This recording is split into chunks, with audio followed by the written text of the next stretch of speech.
Boa tarde a todos, boa tarde alunos e alunas. A satisfação, estar aqui novamente com vocês nessa nossa aula número 3 da disciplina de Ética e Viés de Dados, e hoje a gente tem a satisfação de trazer um de nossos professores aí para poder conversar com vocês sobre um assunto importantíssimo, que é a análise do discurso com metodologia, Nós teremos então o professor Milton Shintaku, que também faz parte aqui da nossa pós em Gestão da Informação. O professor Milton é formado em matemática pelo Centro da Universidade de Brasília e ele tem toda uma carreira, com início ali na tecnologia da informação, e depois ele fez ali um mestrado e doutorado voltados para a parte da ciência da informação. Então, ele tem uma vasta experiência, ele é profissional ali no Instituto Brasileiro de Informação e Ciência e Tecnologia, o IBICT, que é uma instituição importantíssima, faz um trabalho muito importante na parte de ciência da informação, preservação, arquivologia, dentro ali do Ministério da Ciência e Tecnologia da Informação. E ele vai abordar esse assunto que é muito caro, muito importante, que também tem uma abordagem ali dentro da parte da semântica e da linguagem. Então,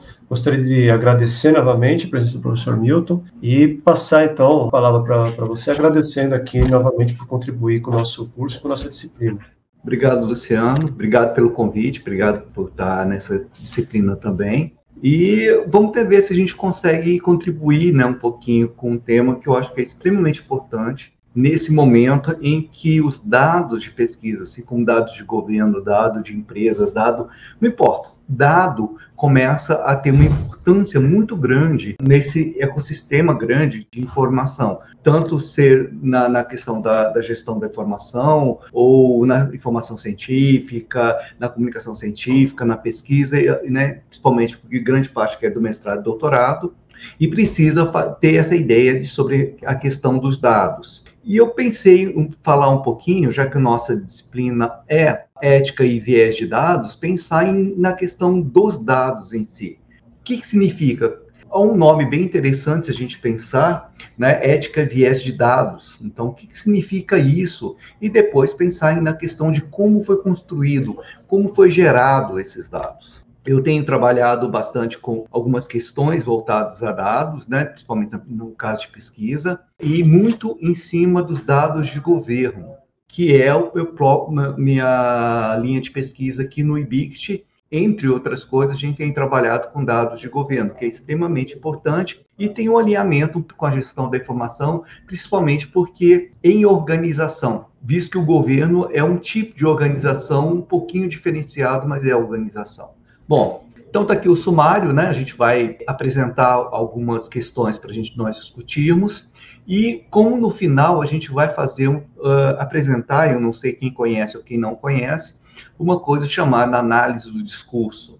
A análise do discurso, principalmente para fazer análise dos dados, verificar algumas questões dos dados. A análise do discurso, principalmente, ela é uma boa ferramenta, é uma boa metodologia para fazer análise dos seus resultados. Se você pensar isso, algumas vezes eu vejo muito esse erro em cima tanto dos mestrados, doutorados, de artigo, quando você recebe, na metodologia, você escreve como você vai coletar dados, mas nem sempre se coloca como se vai fazer a análise desses dados. Então, não basta você simplesmente falar, eu fiz uma pesquisa, eu estou apresentando resultado. O seu objetivo é só apresentar resultado, ótimo.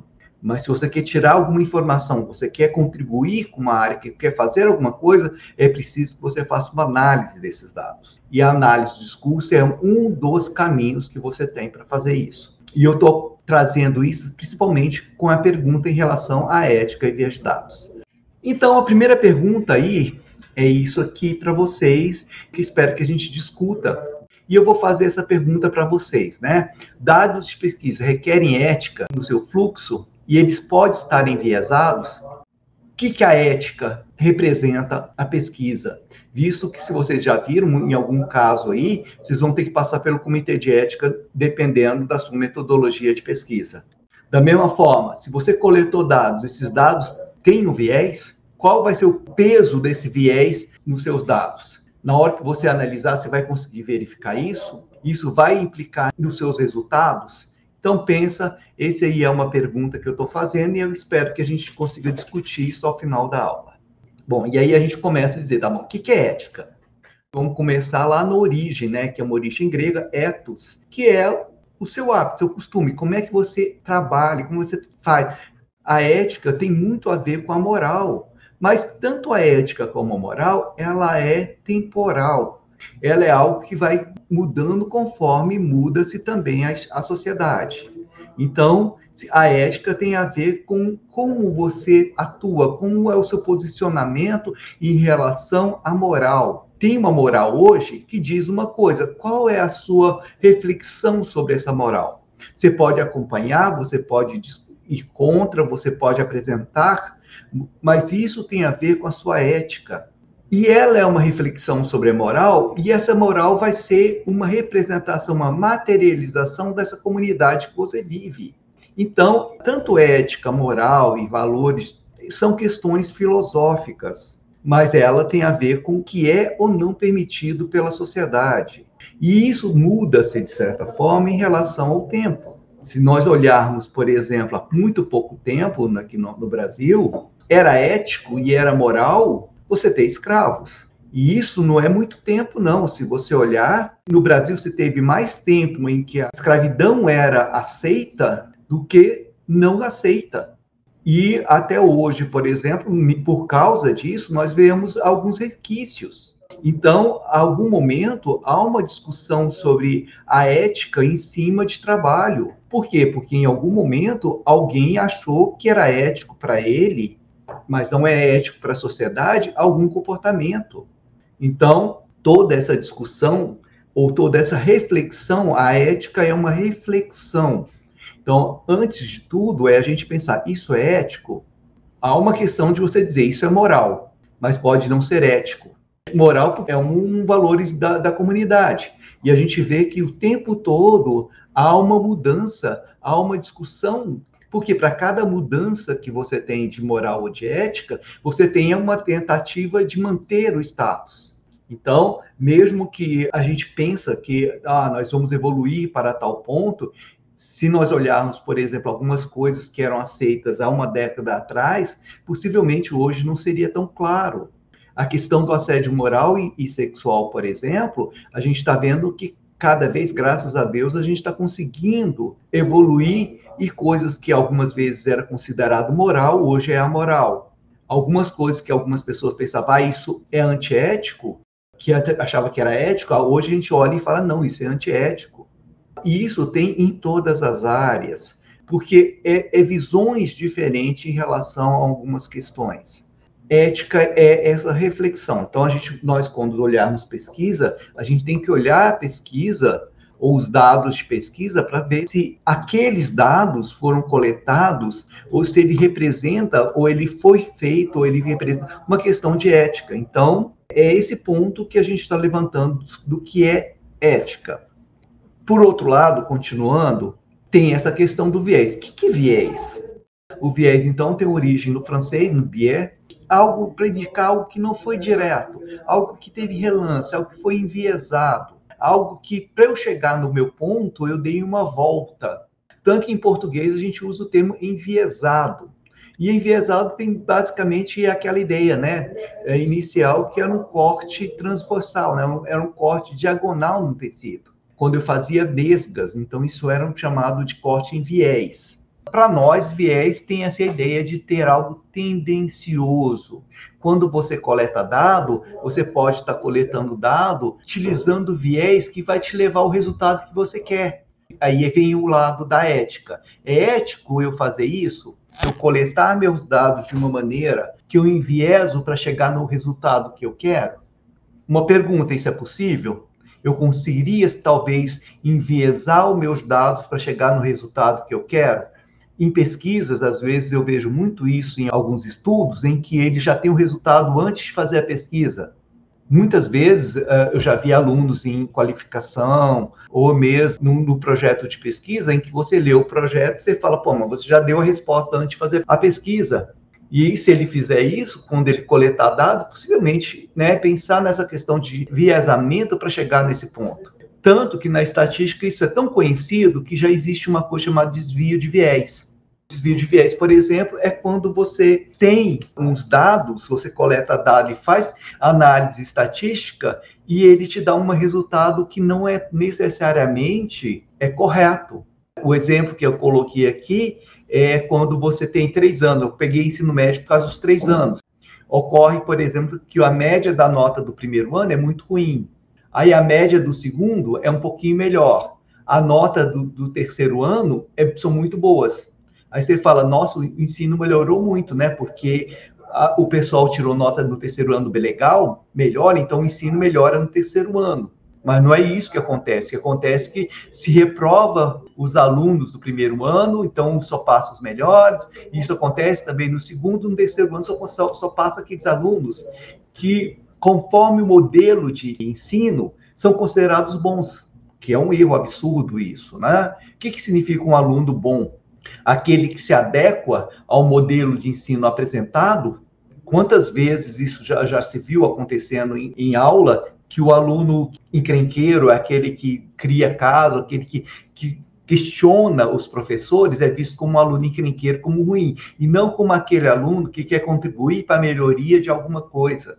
Esses pontos, às vezes, pode não levar em conta. Quando o estatístico olha, ele fala, isso é um erro, já tem um desvio de viés.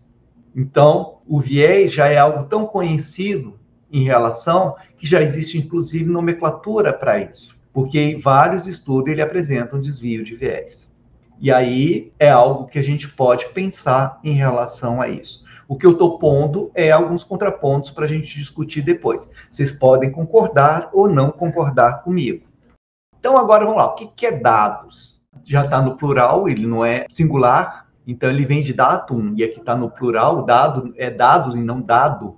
Você imagina que ele é mais que um, ele está no plural. E aí a gente tem que entender que ele já é plural no nome por duas questões. Por ter mais que um registro, ou ele ter várias formas de se apresentar.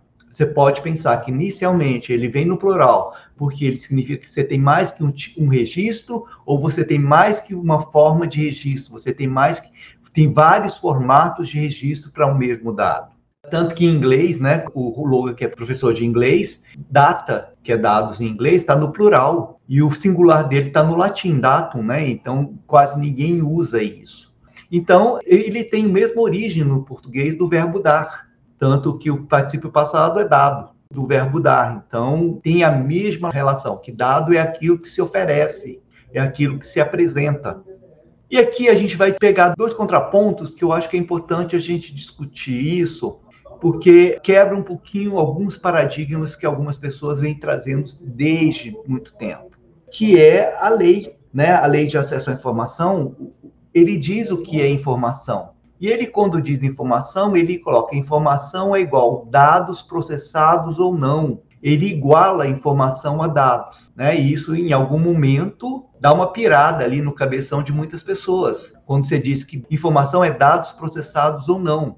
Por quê? Porque todo mundo aqui está acostumado a ver a piramidezinha do conhecimento, né? Dizendo que dado é a informação sem ganhar sentido, né? Quando ela ganha sentido, ela vira informação, e depois que a informação é internalizada, ela gera conhecimento. Acho que todos aqui estão aqui dentro de uma coisa chamada gestão da informação. Em algum momento, ele já aprendeu isso, né?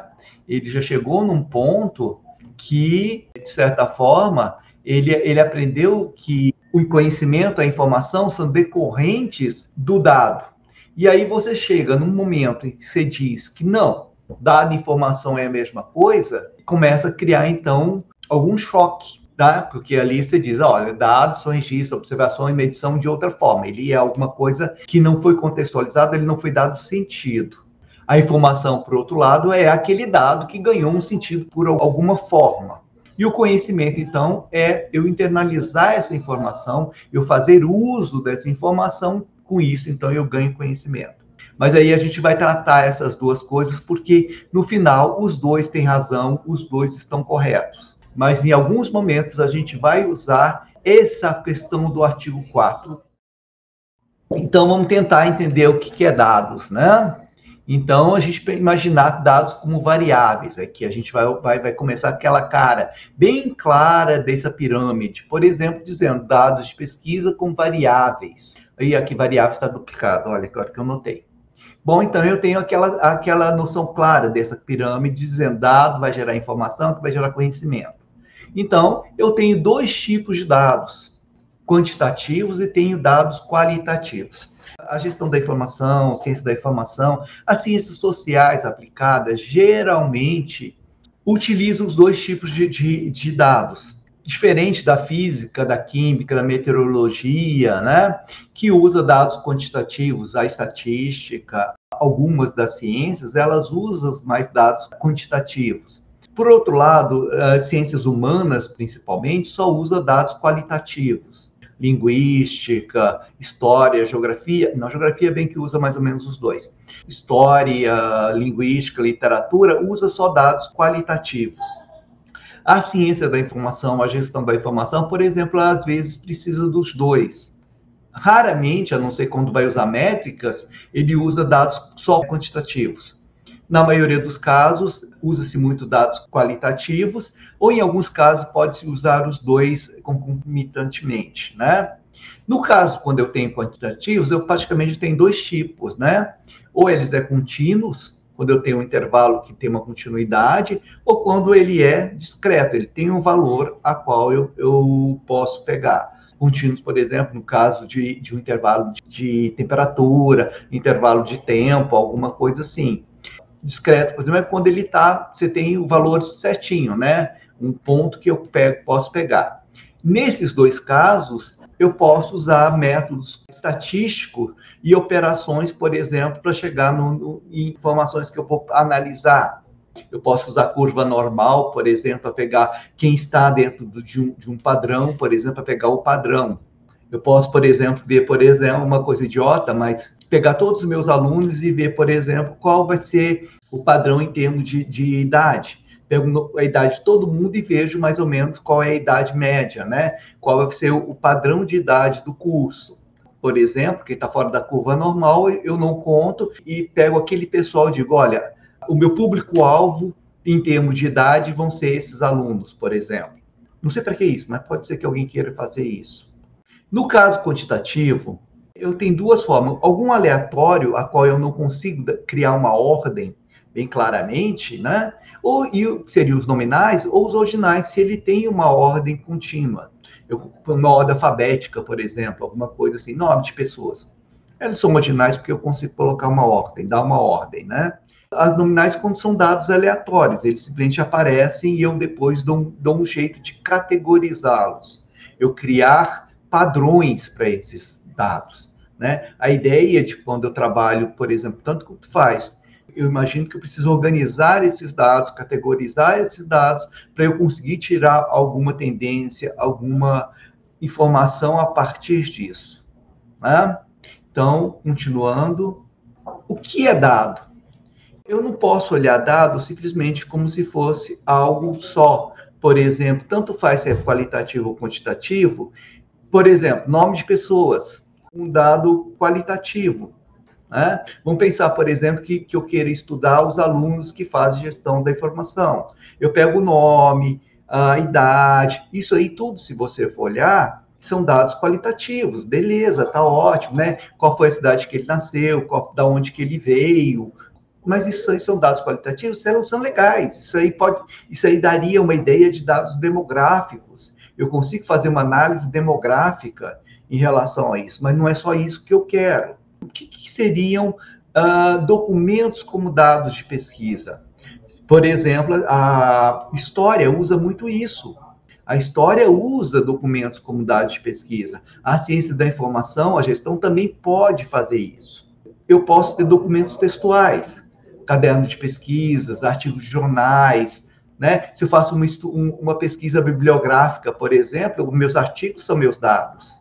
Então, eu estou fazendo uma pesquisa em que o artigo virou meu dado. Eu vou fazer uma pesquisa, por exemplo, como é que a mídia tratou mais ou menos um determinado caso. Bom, os artigos de jornais seriam meus dados. Eu vou ver como, por exemplo, os pesquisadores trabalham no campo sobre determinado assunto. Meus cadernos de pesquisa, ou meus diários, isso são, se você olhar algumas pesquisas, por exemplo, algumas pessoas que estudaram Einstein, ou que estudaram Darwin, ou estudaram Newton, o que eles estudaram? Eles estudaram os cadernos de pesquisa desses grandes pesquisadores. Às vezes, alguns diários.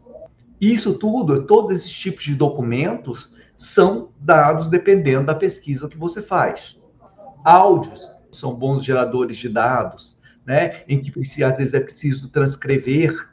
Quem, por exemplo, estuda língua, a linguística, por exemplo, vive gravando áudio para depois transcrever para estudar a língua. Vídeos, imagens, a semiótica usa muitas imagens para fazer estudo. Então, a gente tem que pensar não só no nosso umbiguinho, mesmo alguém, por exemplo, vai estudar gestão da informação, ele pode fazer um estudo, por exemplo, de todas as propagandas que ele fez. Então, a propaganda vai ter vídeo, vai ter áudio, vai ter imagem. E aí pode usar semiótica, por exemplo, para estudar como é a visão, como é que os seus clientes vê a empresa pelo meio das imagens. O que as imagens estão realmente passando para os seus clientes, né? Se ela está chegando nele, não está chegando, está sendo eficaz, não está sendo eficaz. Então, há uma série de estudos que podem ser feitos e as imagens, áudios, vídeos, documentos textuais são dados para essa pesquisa. Dados de pesquisa não necessariamente são apenas aquelas planilhas, aqueles pontinhos que você acha que seriam. Não. Meus documentos são dados. Eu tenho que entender que esses documentos seriam dados. Eu tenho que entender que aqueles áudios podem ser usados como dado. Então, vai depender muito da sua pesquisa. Toda vez que a gente vai fazer orientação, eu não sei os orientadores de vocês, porque eu sempre falo com meus alunos, né, gente? Tudo depende do problema que você quer estudar. Então, dependendo do que você vai estudar, vai indicar, por exemplo, qual vai ser os seus dados, qual vai ser a sua metodologia. Tudo depende do seu problema. E o seu problema vai se indicar que os seus dados vão ser textos, ou se vão ser áudio, ou se vão ser vídeos, isso vai ser determinado conforme o desenvolvimento dele. E aqui, então, eu vou trazer algo que eu não sei se vai ser novidade, ou se vai ser algo que vocês já conheçam, que é uma coisa chamada análise do discurso. O análise do discurso é uma coisa bem interessante, porque as disciplinas veem ele de forma diferente. A linguística, por exemplo, vê a análise do discurso como uma linha de pesquisa. Ou seja, a epistemologia da análise do discurso é discutida, criada, estabelecida dentro da linguística. A linguística olha a análise do discurso como objeto de estudo. Ele estuda a análise do discurso. As outras disciplinas, como, por exemplo, ciência da informação, gestão da informação, jornalismo, literatura, todas as outras disciplinas olham a análise do discurso como sendo uma metodologia de estudo. E aí, então, o que é a análise do discurso? Eu não sei se alguém já ouviu falar ou já trabalhou com ele, mas, basicamente, a gente tem que começar a dizer o que é um discurso. Ele é um campo muito importante, muito profícuo de estudos, né, de ser usado dentro da gestão da informação. E eu vejo que nem sempre, ou ele não é muito utilizado, pelo menos até agora, em todas as disciplinas, ou todas as defesas, nos artigos que eu tenho avaliado e tudo mais, eu nunca vejo muito o pessoal usando a análise de discurso como metodologia. E aí eu estou trazendo até para a gente discutir sobre isso, né? Porque muita gente às vezes não usa, porque talvez não conheça a capacidade, as possibilidades que a análise de discurso tem para você analisar seus dados. Então, o primeiro passo é a gente tentar entender o que é discurso, né? Então, se a gente estudar de forma morfológica, deve ver como é que esse termo foi criado. Ele é um termo latino que vem de diz significa para vários lados, né? Que vai de vários lados, que eu posso correr para vários lados. E o curso, né? Que é de correr. Tanto que quando a gente fala curso d'água, a gente está falando, né? Algo que está correndo. Um curso que eu estou fazendo é algo que está executando, que está correndo, que está tendo um fluxo, e a gente não necessariamente, a gente pensa, não faz talvez essa ligação com um curso d'água e um curso de aula, sendo que os dois têm a mesma ideia. A ideia básica, o significado intrínseco da palavra, elas são a mesma, elas só são usadas em contextos diferentes. Então, um discurso é uma ideia de olhar, ter uma visão de vários atores para um ponto, né, sobre algo que está acontecendo, algo que está correndo. Então, o discurso é isso, né? É falar sobre algo que está correndo, mas conforme o teu contexto, a tua ideia. a princípio, né, quando falar que o discurso de um político, né, o que ele está falando? Ele está se posicionando sobre alguma coisa para todo mundo. Então, isso seria a base de discurso. Lá na linguística e literatura, ele já ganha uma ideia um pouco que é a mesma, mas com uma especificidade um pouquinho maior. O discurso é a manifestação da língua. Qualquer coisa que eu fale, isso é um discurso. Então, é uma manifestação, é uma materialização da língua falada.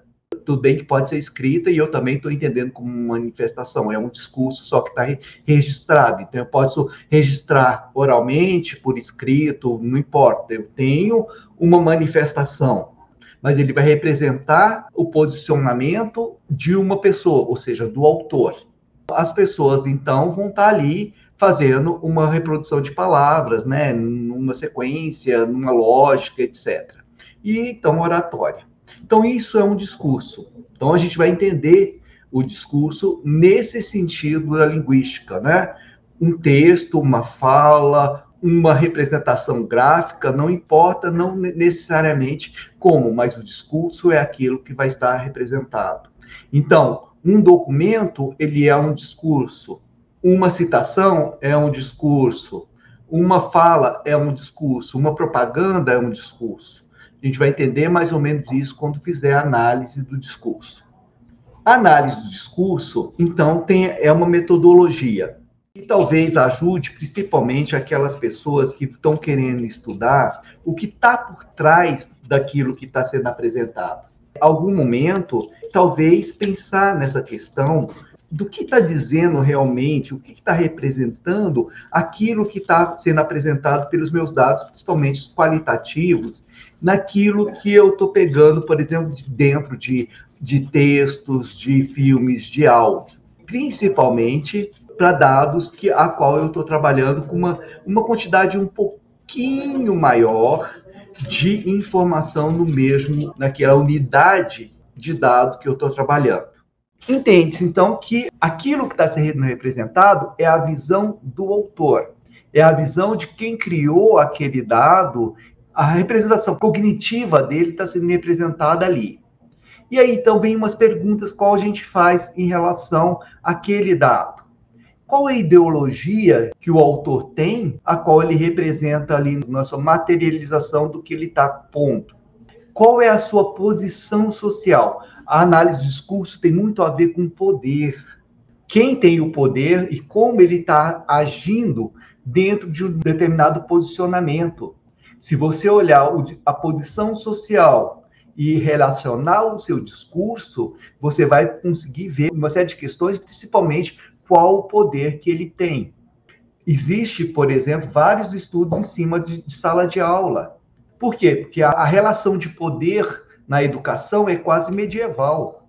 De certa forma, a gente está ouvindo isso aqui agora. Eu estou falando e um bando de gente aqui está me ouvindo. É uma relação de poder, né? No sentido, o professor é aquele que detém o conhecimento, o aluno é aquele que tem que aprender o conhecimento. Isso é uma relação de poder. A diferença aqui é que você pode discordar, você pode falar, não concordo com você, e a gente vai discutir. Mas em todo discurso há uma relação de poder social e uma relação de poder naquilo que está ocorrendo. Não importa se é numa sala de aula, se é no trabalho, se é dentro da família, se é na mídia, se é onde você está tendo, a análise de discurso entende que existe uma ideologia por trás de todo o discurso, existe uma posição social, existe uma relação de poder. E tudo isso ocorre dentro de uma determinada cultura. E aí, cultura, a gente vai entender que eu tenho inúmeros níveis culturais. Eu tenho a cultura global, ser humano, eu tenho a regional, eu tenho uma latino-americana, eu tenho uma sul-global, eu tenho uma brasileira, eu tenho a minha, que é aqui do DF, o chamado quadradinho de Goiás, e assim vai ocorrendo de diversas maneiras. Eu vou vendo que tudo tem uma relação cultural, tem uma relação de poder, tem uma relação social e tem uma ideologia. Então, a gente tem que olhar mais ou menos, quando fizer a análise, tentar responder isso até para conseguir entender muito mais. Porque vamos pensar que eu pego, faço análise, eu estou analisando meus dados, eu tenho 5 ou 6 respostas e elas são conflitantes. Então, eu consigo tirar alguma análise e pensando nessas questões. Olha, para essa determinada ideologia, eu tenho esse posicionamento. Vamos pensar que a ideologia é a mesma, mas mesmo numa mesma ideologia, a gente vai ver que quem tem mais poder talvez tenha uma posição diferente de quem tenha menos poder. Então, todas essas questões, eu acho que é o momento que a gente tem que discutir muito isso e fazer uma análise mais profunda. Quem faz pesquisas qualitativas tem que entender que o seu posicionamento tem que ser mais profundo. A gente diz que a pesquisa quantitativa te dá precisão, mas a pesquisa qualitativa te dá mais profundidade. Então, vamos utilizar isso. Eu sei que meio mundo na gestão da informação gosta da pesquisa qualitativa, mas a qualitativa tem que ser mais profunda. A análise dela é mais complexa porque eu tenho que tirar padrões e algumas questões de dados que não estão estruturados. E isso aqui é importante. Então, como é que eu vou fazer essa análise? Então, para os analistas de discurso, ele diz basicamente, não existe isenção. Em alguns momentos, a gente vê muita gente falando assim, mas eu estou isento, eu sou neutro. Não existe neutralidade.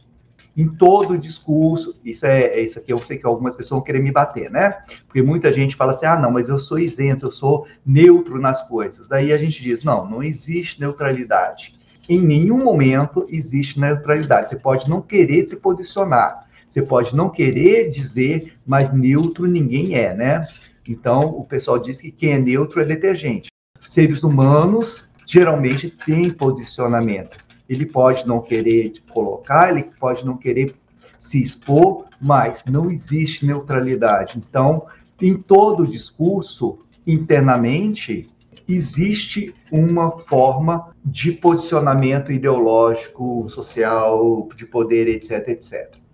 Mas sempre existe um ponto em que todo discurso, toda escrita, toda fala esteja. A análise diz isso e cabe a gente, então, tentar analisar e conseguir ver por trás do que está sendo falado todas essas questões, né? Qual é todos esses pontos, né? Qual a ideologia, principalmente, que tem em cima do discurso. Algumas pessoas vão me perguntar, talvez, né? Milton, o que você está falando de análise do discurso não tem a ver muito com análise de conteúdo? E a gente fala, não, são coisas meio diferentes, né? Então, eu fiz esse quadro que tem aqui, que na verdade não foi eu que fiz, né? Na verdade é Rocha Deus Dará, já fez isso por mim. O lado bom de fazer pesquisa é isso, né? De vez em quando, de vez de você fazer algum trabalho, você descobre que alguém já fez por você. Aqui tem um ponto que faz o contraponto, né? O que é análise de conteúdo e o que é análise do discurso? O análise de discurso está preocupado com o conteúdo em si, né? O que está dito lá, qual o saber, qual é a informação que está ali, simplesmente. Eu tenho um texto, o que aquele texto está passando, qual a informação que ele tem. Na análise de discurso, eu estou querendo ver a questão de poder, a questão das relações sociais, a questão da ideologia que tem ali dentro. São duas coisas que diferem muito entre análise do discurso e análise de conteúdo. Análise de conteúdo, eu não estou preocupado se aquela informação que ele pôs tem alguma relação de poder. Se ele está pondo aquela posição, porque aquela posição dele é uma posição social a qual ele tem aquela informação. Simplesmente eu estou preocupado em pegar aquela informação e tá ok. Da mesma forma que eu olho, eu não avalio o autor quando eu faço análise do discurso. Eu estou olhando o conteúdo e não o autor. A parte do análise do discurso, de certa forma, eu estendo a minha análise não somente no escrito, mas também a posição do autor. Se você olhar a ciência do século XVIII, né, um pouquinho do século XIX, né, no começo do século XX, cientistas todos eram ricos. Trabalhadores não davam para fazer ciência. Se você fizer análise de algumas posições de alguns autores daquela época, vocês vão ter uma ideia claramente de qual era a posição social e de poder que eles tinham. Imagina, de repente, um trabalhador chegar lá e falar alguma coisa. Não, o Royal Society, né, a Sociedade Real de Ciências, era para nobres, era para pessoas que, né, cavaleiros que estavam lá pesquisando. Se você ler com cuidado, você vai notar que a posição deles era aquela. Então, a análise de conteúdo não analisa o autor, restringe ao conteúdo, ao passo que a análise de discurso passa também para o pesquisador. Eu não olho qual a intenção do autor quando ele escreve, né, na análise do conteúdo. Qual foi a intenção que ele pôs aquela informação? Não me interessa a informação, não a intenção que ele deu. Questão de linguagem, né? Eu estou preocupado simplesmente de olhar a forma, e enquanto que no discurso, não. Qual é a ação, qual é o contexto, qual é a forma que ele foi visto ali no mundo? A gente consegue, nesse contraponto aqui, que foi feito por Rocha Deus Dará, claramente que a análise do discurso ela é mais objetiva, no sentido de eu quero ver o conteúdo, não me interessa todo o contexto que essa informação foi criada, dada e tudo mais. Eu me interesso apenas pelo conteúdo. Ao passo que, se eu for para análise do discurso, eu vou olhar todo o contexto a qual esse dado foi criado. O que, na verdade, esse dado está representando de um contexto muito maior, desde o autor até a intenção a qual esse dado foi colocado. Você vê que são duas coisas diferentes e não são antagônicos essas duas formas. Dependendo do seu objetivo, se você quer usar análise de conteúdo ou se você quer fazer análise do discurso. De novo, vai depender do seu problema, o que você quer descobrir. O que você quer ver em relação a isso? Pessoas que estudam, por exemplo, questão de raciais, gênero e tudo mais, é muito melhor fazer análise do discurso do que análise de conteúdo, por exemplo. Então, vai depender muito do que você quer pegar. Se numa empresa, por exemplo, você quer estudar dentro de uma empresa informações dependendo do que, uma análise do discurso é bem interessante. Então, dentro da gestão da informação, eu ainda não vi usarem muito essa parte da análise do discurso, mas ela é uma ferramenta muito importante. Apesar de que isso seria interessante, porque o uso de tecnologia como forma de poder também é uma questão de análise de discurso. Então, ou seja, daria para usar também, se fosse o caso, você estudar isso. E aí a gente volta agora, é o contrário, eu vou parar de falar e agora é ouvir vocês falarem do que vocês acham sobre essa discussão. Dados de pesquisa requerem ética no seu fluxo e pode estar enviesados?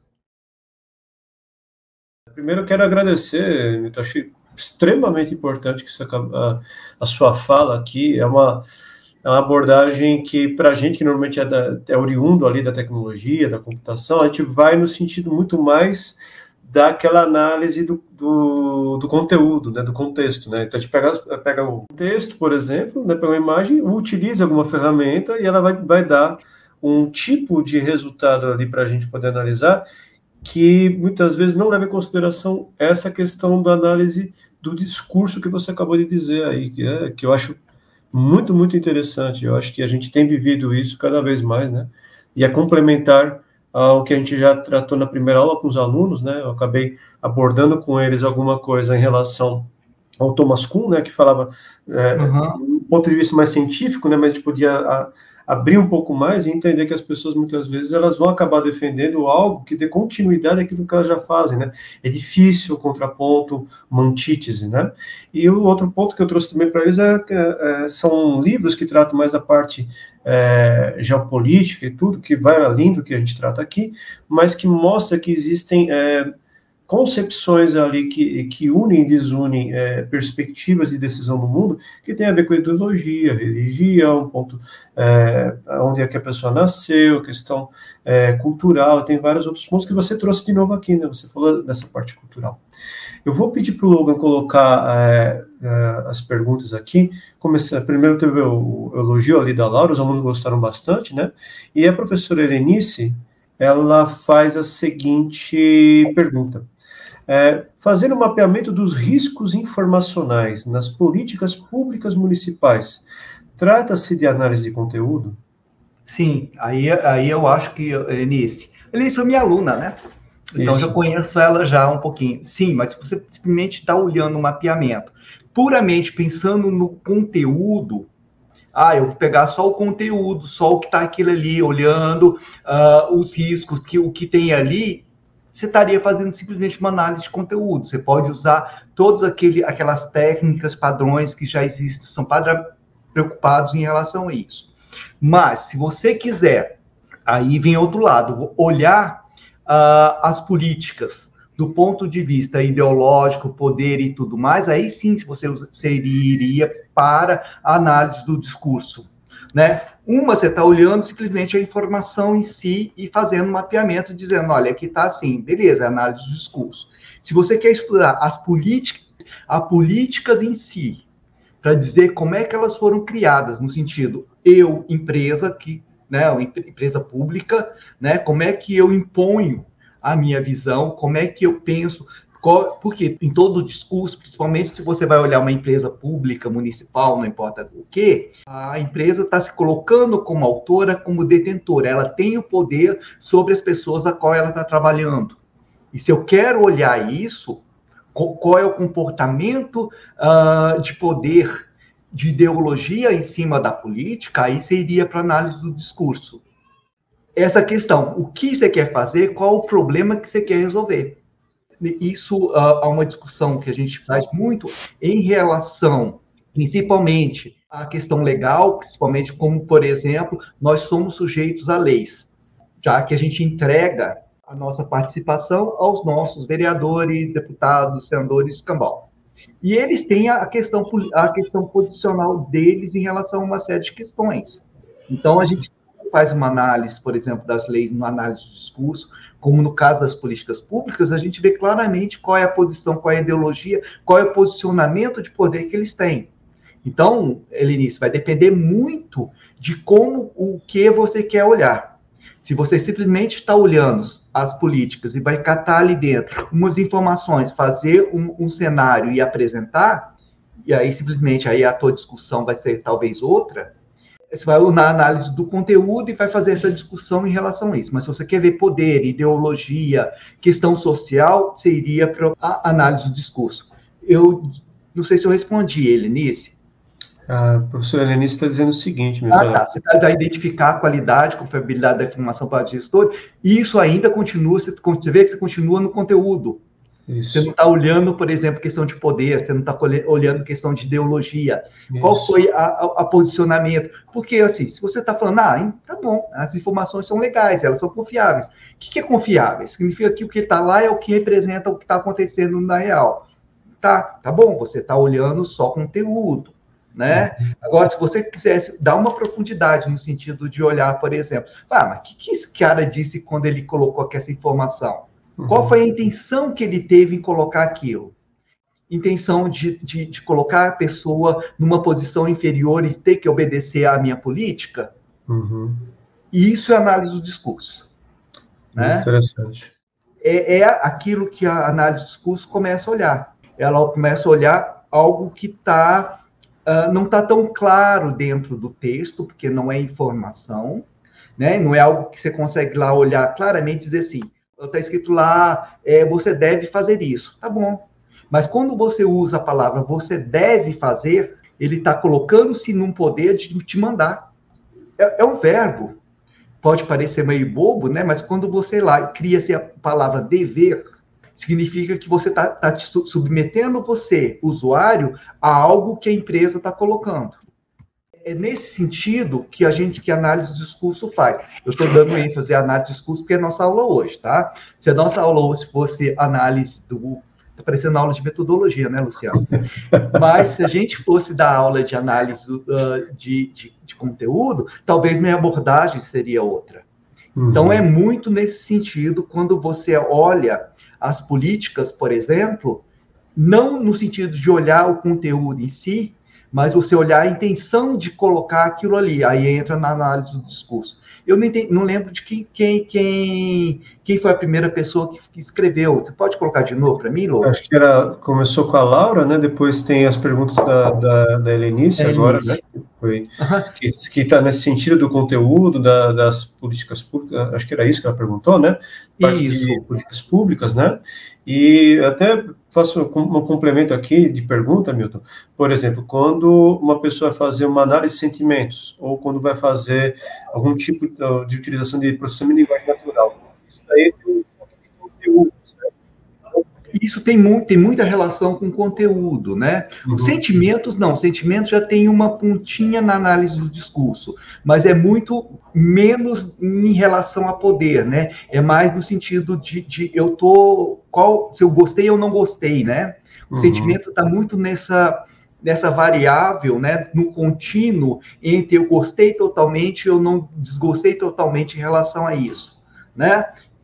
Tem uma relação com o conteúdo muito forte, porque quando você faz automaticamente, o que você cata? Você cata palavras que diz que mais ou menos te enquadra no mais gostei e menos gostei. Então, é conteúdo.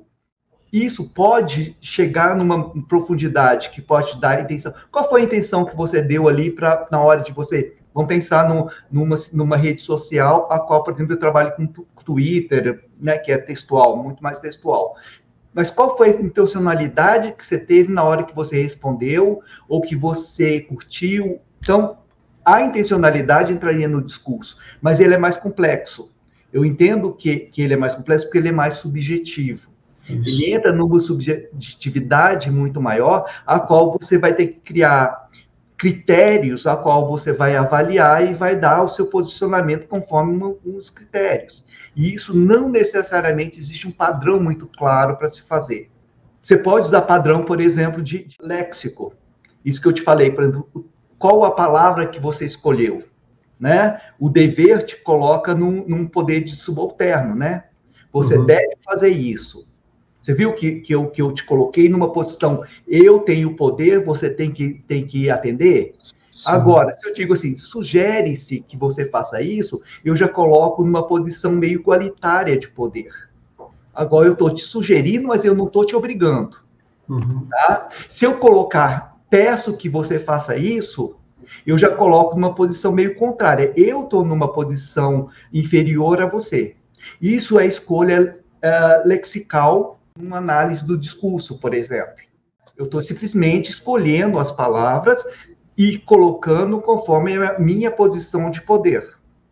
Eu posso, se você olhar, em algum momento, fazer o contrário. Eu posso fazer escolhas sintáticas, fazer análise sintática. Por exemplo, se você olhar jornais sensacionalistas, o que eles fazem? A primeira coisa que eles colocam é um verbo.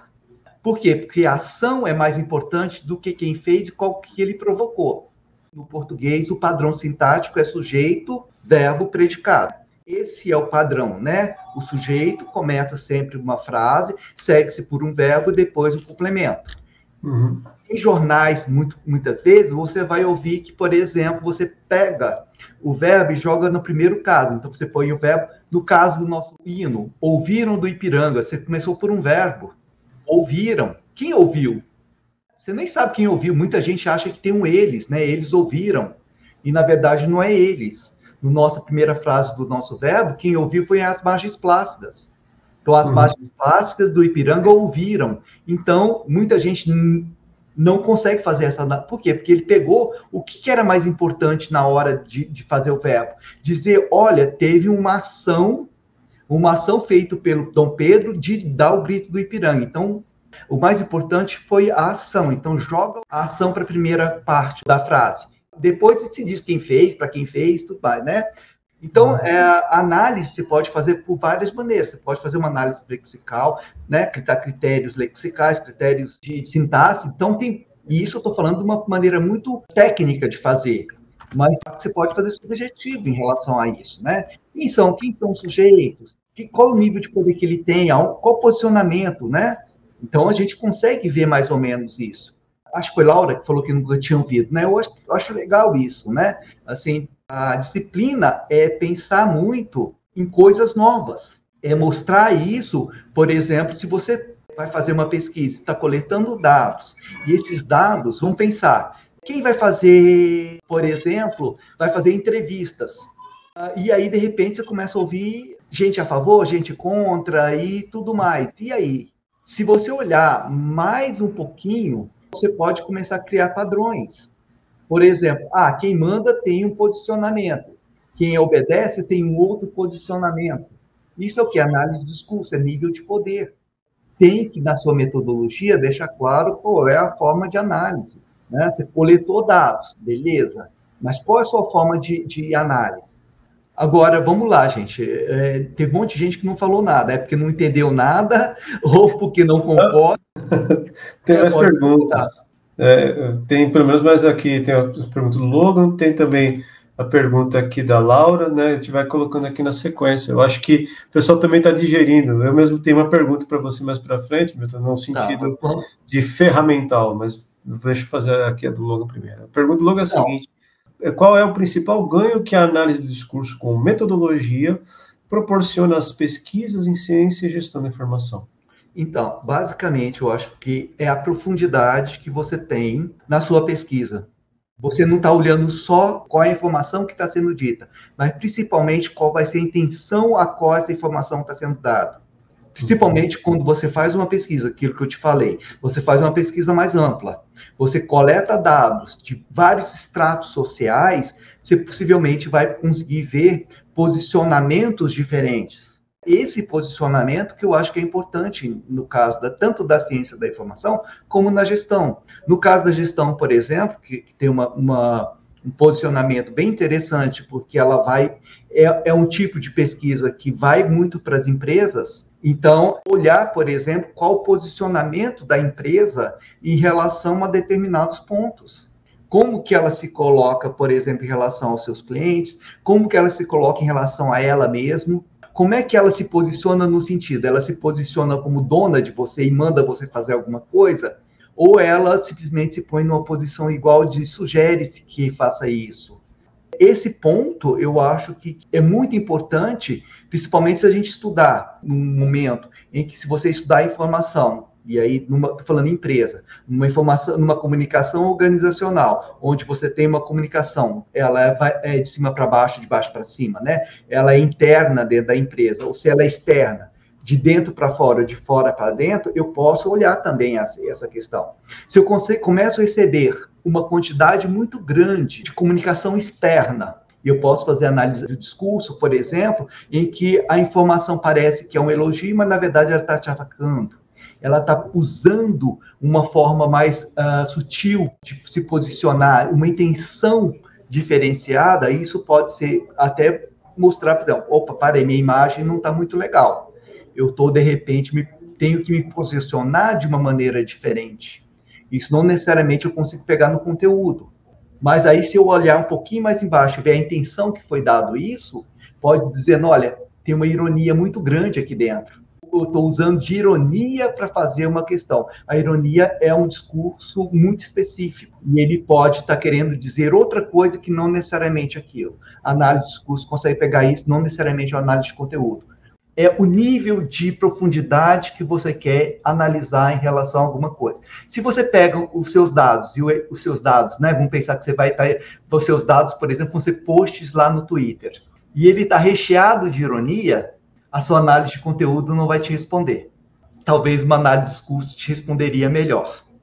Vai depender muito de qual é o teu problema, de qual profundidade que você quer, e principalmente, como são seus dados.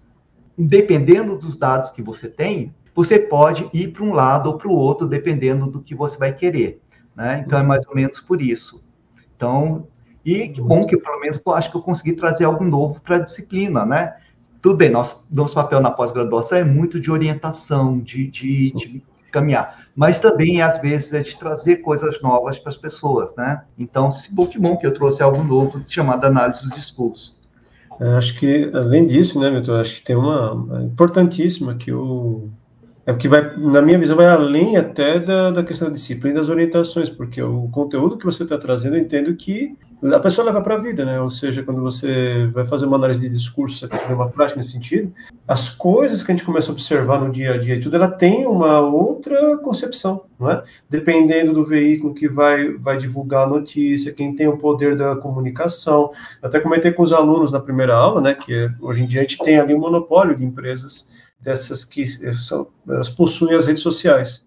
E elas são classificadas muitas vezes como uma empresa de tecnologia, o que eu acho que ali tem pessoas que fazem mandar e falam, não, o que eles detêm é a comunicação, né?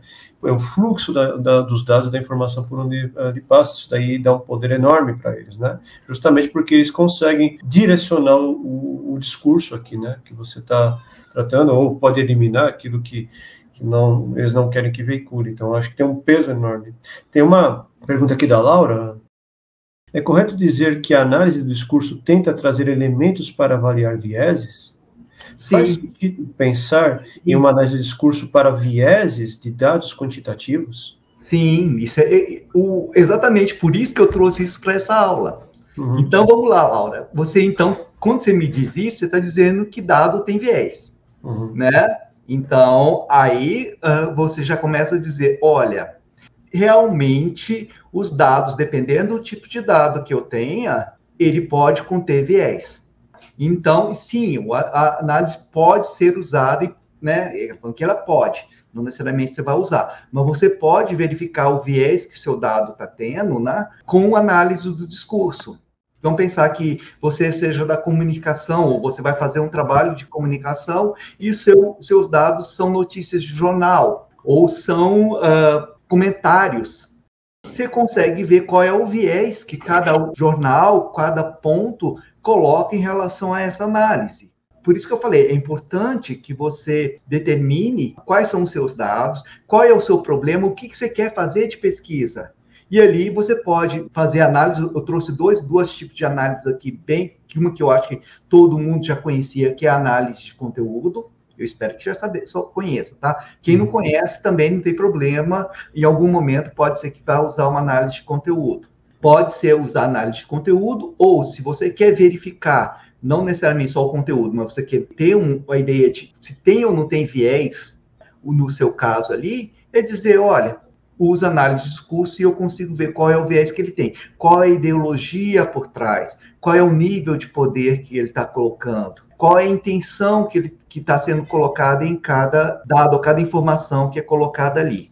E aí, basicamente, o que a gente diz é, tá bom, gente, olha, pensa muito no como você quer fazer essa sua pesquisa, para escolher claramente, né, já que nossa disciplina é ética e viés de dados, porque em algum momento, se você não presta atenção muito nisso, você pode chegar num resultado que não necessariamente é o correto. Laura, tua pesquisa é em quê? Antes de mais nada, né?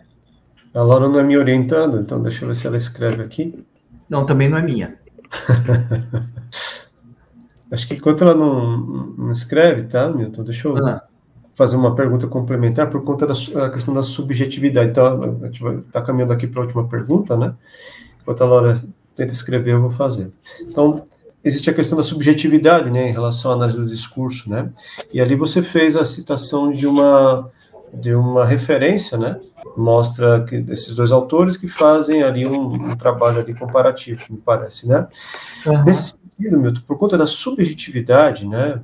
E a gente também tem uma tendência de viés muitas vezes, né? Por conta de toda a nossa história, né? Da formação e tudo. Será que você pode indicar ou recomendar se tem ferramental ou materiais que os nossos alunos e quem tiver interesse possa utilizar para se aprofundar no assunto análise de discurso e poder usar de forma direta ou complementar a análise de conteúdo? Então, existem muitos artigos, muitas guias práticos de análise de discurso. Eu posso criar um rol e colocar no nosso grupo. Eu só tinha mais um slide para apresentar, Logan, que é o último, que primeiro eu queria fazer essa pergunta, eu queria provocar todo mundo, mas depois queria mostrar um último. Aqui são 6 notícias de jornais falando da mesma coisa. É a mesma notícia. A Veja, o Estadão, o G1, CNN, a Agência Brasil e a Carta Capital. Eu peguei, e olha que eu não peguei aquelas que são um de cada ponto, não, tá, gente? Eu peguei mais ou menos numa mesma posição, quase que ideológica, quase elas todas têm a mesma posição ideológica. Mas olha como a notícia é dada de maneira diferente. Vamos dar uma olhadinha, por exemplo, a notícia é sobre o projeto de lei. E olha como foram as chamadas. Se você olhar, veja, Lula sanciona a lei da saidinha. Ele dá claramente quem está fazendo alguma coisa. Ele está falando sobre sancionar. Já olha ali na CN, com o veto de Lula, ele está dando ênfase ao veto. A CNN já traz ao contrário, ela traz o veto como coisa importante. A gente chama isso de topicalização. A primeira coisa que você coloca na frase. Se alguém não olhar muito claramente, vai dizer, nossa, o Lula vetou essa lei. Não, ele vetou umas coisas, não vetou a lei. O outro é, eu dei a lei. É a mesma notícia, mas como a informação é dada de maneira diferenciada. O G1 e o Estadão, ele já muda no sentido de dizer, veja o que muda. E ali, como ficou? Você vê que os dois têm quase o mesmo posicionamento, depois ele muda bem diferente, mas o posicionamento deles é o mesmo, dizendo, eu tenho a informação para vocês. Eu sou o detentor da informação e eu vou passar ela para vocês, porque eu vou te dizer o que mudou, o que não mudou. Você vê como o posicionamento do G1 e do Estadão é a mesma de hegemônico dizer, eu sei as coisas, então eu vou te dizer como é que ficou. Então, eu peguei a mesma notícia no mesmo dia de 6... Gente, isso aqui eu só peguei essa notícia porque era a notícia quente do dia que todos os jornais estavam falando, tá? Você vê que a mesma notícia é dada de maneira diferente, que cada uma coloca a sua forma. Em que, em alguns momentos, algumas coisas se tornam mais importantes do que a coisa em si. Então, é esse ponto que eu estou deixando para vocês pensarem, para discutirem, e se quiserem discutir sobre isso, tá? Então, só para você ver como a análise do discurso é interessante, pode ser usada, inclusive, no seu dia a dia, não necessariamente só na pesquisa. Claro que se já pensou, se seu estudo fosse esse, você já estava começando a fazer análise dos discursos desses 6 notícias, né? Talvez um pouquinho mais, tá? Agora, respondeu aqui, viu, só para resumir, ela fala que ela é uma aluna, né, de disciplina isolada, né, mas ela está pensando aqui em montar um projeto, pensando em trabalhar com o tema de dados, com bens públicos, com uma contraposição de dados como uma commodity. Ah, isso é legal. Eu acho que você não vai usar nenhuma da outra, tá? Nem análise de conteúdo, possivelmente, talvez nem análise do discurso. Você vai estar, talvez, indo ali para a economia da informação, que também é bem importante dentro da gestão da informação, na medida em que você pensa que a informação ela tem que ser vista como um bem. E ali está na economia da informação, talvez vai te dar todo o aporte para fazer todas essas análises e tudo mais. Seu caso vai ser outro, mas que bom que você achou interessante, pelo menos, uma nova metodologia, né? Assim, como eu posso ver uma metodologia. Eu sei que até assusta, né? Quando a gente começa a mostrar a primeira vez algo que é aquilo que alguns alunos uma vez falavam, né? Nossa, eu nunca tinha pensado nisso. Mas a aula serve para isso, né? A aula serve para nos instigar. A minha aula era para ser curta, tá? Era só para introduzir um novo tema no sentido de trazer uma reflexão do viés, principalmente o viés de dados. Ela é importantíssimo na medida em que, sim, eu tenho que me pautar na ética para fazer a coleta de dados. Não é que na análise eu também não tenho que ter ética. Claro, você tem que ter ética em todo o processo, tanto na coleta como na análise. Mas no caso do viés, talvez se você quer pensar se seu dado está tendo enviesamento ou não, eu acho que é importante você ter essa visão um pouquinho maior em relação a isso, né? Não só a qualidade do seu dado, mas o que está por trás do seu dado, se você quer ver enviesamento. Então, o que eu trouxe hoje, uma forma, talvez, para ver se seu dado não está enviesado. Então, era isso que é o objetivo. Espero que eu tenha chegado, pelo menos, né? Acho que sim, viu, Milton? Sim, acho que as perguntas, de forma bastante abrangente, aí foram respondidas, né? Inclusive, para a Laura, só informar que o IBICT, né, que é onde o Milton trabalha, tem uma revista, né? E nessa revista tem ali um material importante sobre essa economia da informação, tá? E assim, Milton, eu acho que na minha visão, assim, eu tinha já uma expectativa muito boa com relação ao conteúdo que você ia ministrar, mas excedeu e muito as minhas expectativas. Foi excelente a abordagem, os exemplos, a forma didática como você conduziu, e eu queria fazer o agradecimento aqui, em nome aqui da UFPR, nós aqui da PPGG, do qual você também faz parte, e da disciplina, né, junto aqui com os alunos, pela super aula que você compartilhou conosco aí, né. Eu queria passar para você, Milton, para as considerações finais, né, para a gente poder, não sei que você tenha mais alguma coisa, para que a gente possa, então, se encaminhar para o final, né, fazer suas considerações finais aí sobre o conteúdo. Eu acho extremamente rico que você passou aqui hoje e agradeço novamente. Eu que agradeço. Não era aula, era essa mesmo, era para ser uma aula mais curta, até para dar tempo das pessoas digerir, de repente, o que eu falei, se foi uma grande novidade para alguns, né? Sim. Tá ótimo, então, Milton. Então, era isso. O pessoal está agradecendo bastante aqui, Milton.